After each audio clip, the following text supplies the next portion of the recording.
There are days that break you, days when the sky itself becomes your enemy, when you watch the sun rise and wonder if you'll ever see it set, when every breath might be your last, every heartbeat a gift you didn't earn. I have lived 1,000 lifetimes in the air. I am the Phantom Aviator, cursed to witness, less to remember, bound to tell the stories of those who flew into hell and never came back.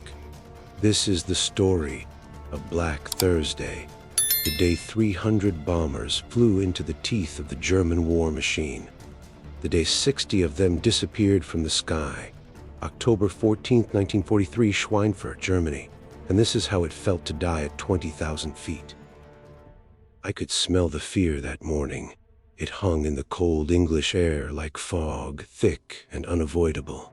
At Thorpe Abbotts, at Bassingbourn, at a dozen airfields across East Anglia, young men were waking up to the worst briefing of their lives. Target Schweinfurt again. The briefing room fell silent when the officer pulled back the curtain on the wall map. A collective intake of breath followed. Someone whispered, "Jesus Christ," under his breath. The red yarn stretched from England across the Channel, deep into the heart of Germany, 320 miles each way, to the ball-bearing factories at Schweinfurt, the industrial heart that kept every Panzer, every Messerschmitt, every part of Hitler's war machine turning. Destroy those factories, and you could cripple the Reich for months. That was the theory. The reality was sitting in that briefing room, looking at that red line, and understanding what it meant.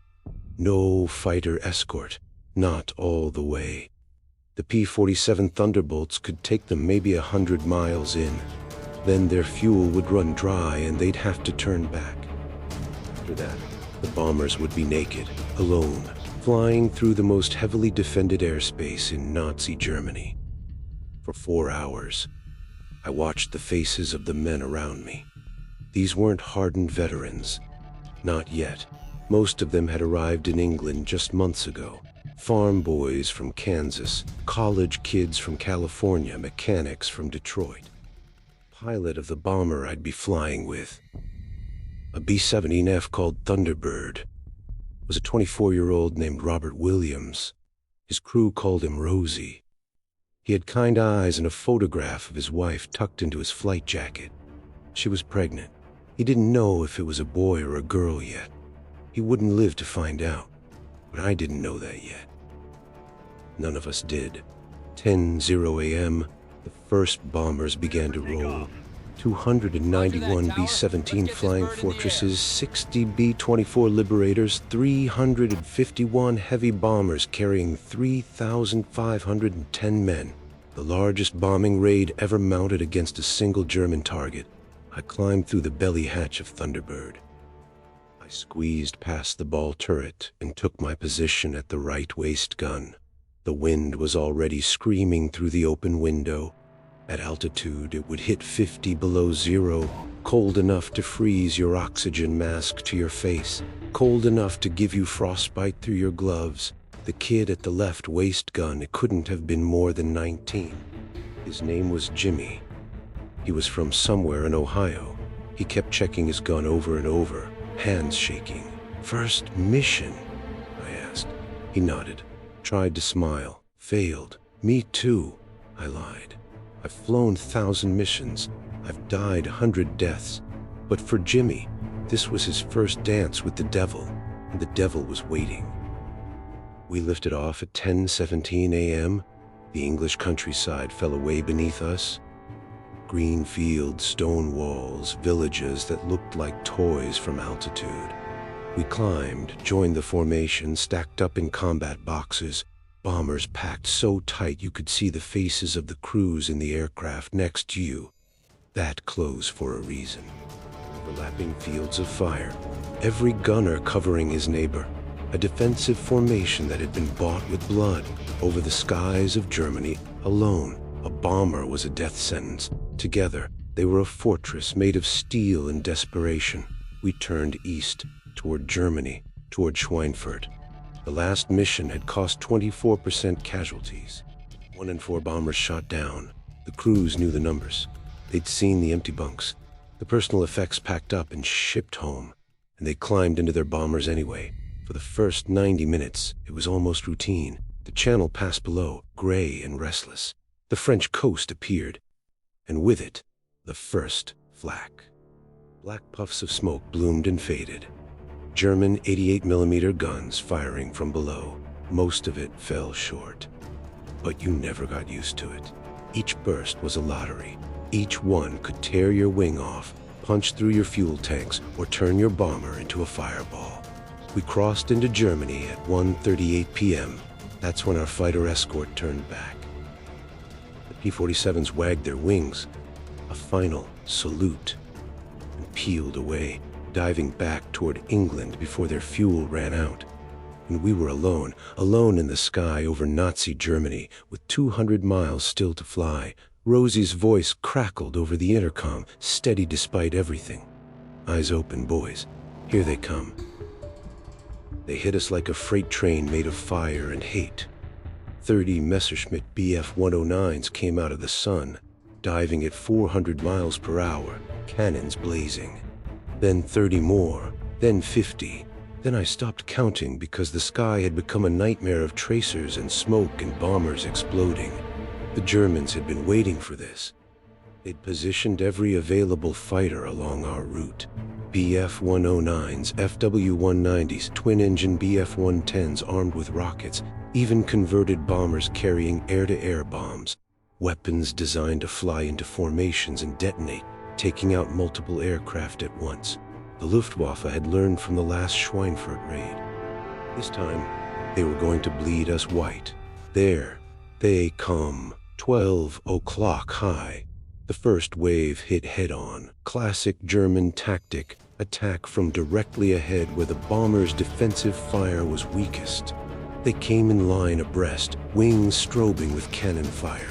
I saw the nose section of a B-17 ahead of us simply disintegrate.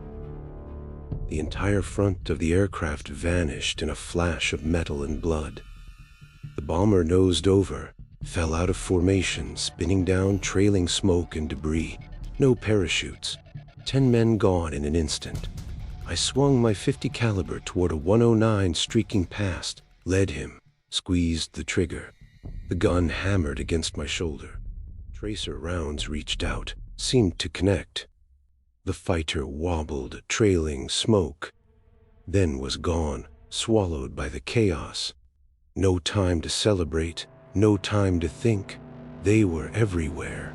A Focke-Wulf came up from below, so close I could see the pilot's leather helmet. He fired. I heard the rounds punch through the fuselage. Thunderbird shuddered. Across from me, Jimmy was firing in controlled bursts like they'd taught him. His face pale, his jaw clenched. Another bomber went down. Then another. The formation was coming apart, stragglers falling behind, damaged aircraft losing altitude, and the Germans knew, they always knew, to go after the wounded. Like wolves culling the herd. A B-17 to our left took a direct hit to the Noah 3 engine.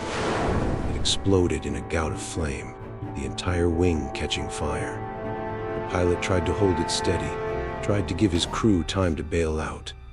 I counted 6 parachutes. Then the wing folded, and the bomber rolled inverted, breaking apart as it fell. 4 men still inside. Rosie's voice came over the intercom, calm but strained. On Thunderbird to formation. We're hit. Noah 2 engine. Even as our bomber lurched, the propeller on the left inner engine windmilled uselessly, feathering Noah 2, transferring fuel. We're staying in formation because leaving meant death. A lone bomber was easy prey. Every pilot knew it. So even with 1 engine dead, hydraulics failing, and holes punched through both wings, Rosie kept us in the box. The fighters kept coming, and coming, and coming. I've fought in air battles across a century of war. I've seen the Red Baron's circus over Flanders. I've watched Zero swarm over the Pacific. But I have never seen anything like the fury the Luftwaffe unleashed that day. At one point, I counted over 300 German fighters in the air. 300.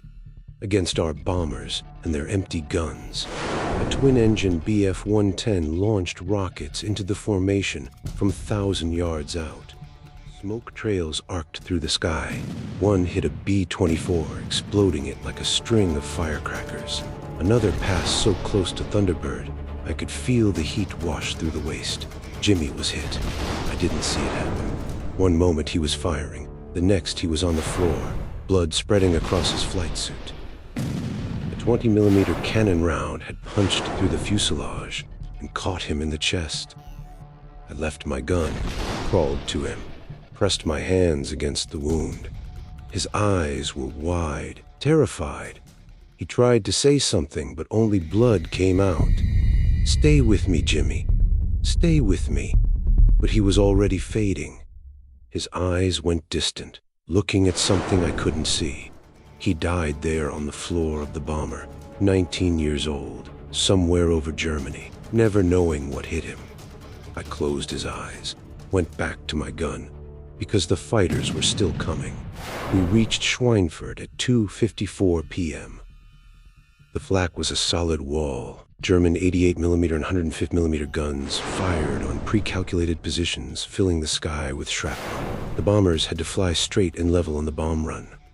No evasion, no maneuvering, just hold course while the world tried to tear you apart. I could see the factories below. Smoke already rising from earlier waves. The lead bombardier acquired the target. Run, steady, steady. Thunderbird shook as the payload dropped. 4,000 pounds of high explosive fell toward the VKF ball-bearing plant. The bomber lurched upward, suddenly lighter. Bombs away. Let's get the hell out of here. We banked, turned west, and ran for home. But the Germans weren't done with us yet. They chased us all the way to the channel. For 90 minutes, the Luftwaffe hunted the retreating formations, like predators sensing wounded prey. Fighters dove in, attacked, peeled away to rearm, then came back for more. The American gunners fired until their barrels glowed, until their ammunition ran dry, until there was nothing left but prayers. Thunderbird made it to the channel on 2 engines. We'd lost number 2 over Germany, no 4 quit over Belgium, fuel lines severed by cannon fire. Rosie flew the bomber on willpower alone. He nursed it across the water, brought it home to Thorpe Abbots on fumes and determination. We touched down at 5:47 p.m., 7 hours after takeoff. An eternity. I helped carry Jimmy's body out of the waste. The ground crews stood in silence as we passed. They'd already started counting the missing. The empty spaces in the formations, the bombers that should have been landing but never would. By nightfall, the numbers were clear. 60 bombers lost, 600 men missing, killed, or captured. The highest single-day loss rate in 8th Air Force history. Black Thursday. I walked through the base that night. Survivors sat in small groups, smoking, drinking, not talking. What was there to say? They'd watched their friends die, watched bombers explode midair, break apart, spiral into the ground, counted parachutes and knew there weren't enough. Rosie sat alone outside the operations building, staring at nothing, hands trembling. He'd held Thunderbird together through 4 hours of hell, brought his crew home -1, and now the shock was setting in. He never flew again. After 25 missions, they rotated crews home. Rosie had 5 missions to go. He flew 3 more, then his nerves gave out. They grounded him. They sent him stateside, gave him a desk job. He survived the war, but part of him died over Schweinfurt. Part of all of them did.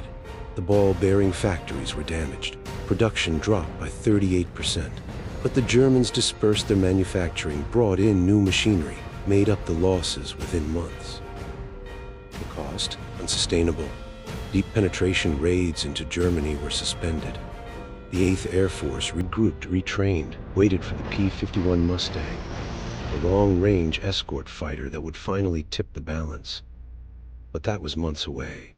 On October 14, 1943, there were no Mustangs, just young men in aluminum bombers. They flew into a steel storm, knowing they might not come back, flying anyway. I remember every face: Rosie, Jimmy, the ball turret gunner who died when his turret was hit, the waist gunner on the bomber next to us who waved at me just before his aircraft exploded, the pilot who held his burning bomber steady long enough for his crew to bail out, then rode it down because there was no time left for him. 600 men. I carry them all, because someone has to remember, someone has to bear witness, someone has to tell their story when the world has moved on and forgotten the cost. That's what I do. When people talk about the air war now, they talk about strategy, tonnage, targets. They forget the faces, the trembling hands, the smell of cordite and burned oil, the silence that followed after landing, when you realized your friends wouldn't be coming back. They were numbers on a board to the generals, names to us. Every mission after Schweinfurt carried that memory. Every briefing felt heavier, every takeoff quieter. We'd joke less, drink more, and count our luck every time we made it back, because the odds were getting worse before they got better. But we flew anyway. That's what courage was in those days. Not the absence of fear, but flying through it, knowing the sky could kill you and going up again the next morning, because someone had to. The mission had to go on. The war had to end. Schweinfurt taught us what that cost looked like, in blood, in aluminum, in smoke rising over Germany.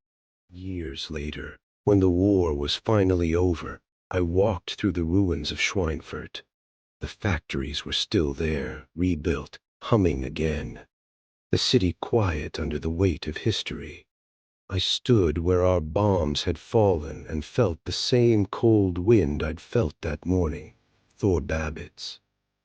It smelled of metal and dust and ghosts. I thought about Rosie, about Jimmy, about the thousands of airmen who never saw home again. We'd won the war, they said. But at Schweinfurt no one won. There were only survivors and memories. I still hear the engine sometimes late at night. Or right cyclones droning through the dark. The sound builds, fades, builds again, until it feels like they're flying just overhead. Then it's gone. Just silence, heavy, metallic, determined silence. The kind that lives in your bones, long after the fighting's done, long after the world has moved on.